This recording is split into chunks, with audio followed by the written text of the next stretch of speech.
পাত্র। শুনতে পেলুম পোস্ত দিয়ে তোমার নাকি মেয়ের বিয়ে। গঙ্গারামকে পাত্র পেলে জানতে চাও সে কেমন ছেলে।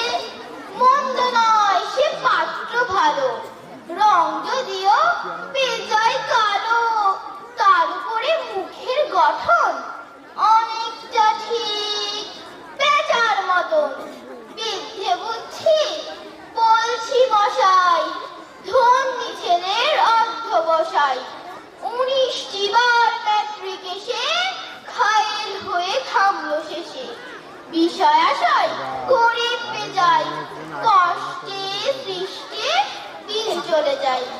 মানুষ তো নয় ভাইগুলো তার, একটা পাগল একটা গোয়াল, আরেকটা সে তৈরি ছেলে। জাল করে নোট গেছেন জেলে। কনিষ্ঠটি তবলা বাজায় যাত্রা দলে 5 টাকা পায়। গঙ্গারাম তো কেবল ভোগে বীরের জ্বর আর পাণ্ডু রোগে। কিন্তু তারা উচ্চ ঘর, কংসরাজের বংশধর। শ্যামলাহিরি বনগ্রামে কি যেন হয়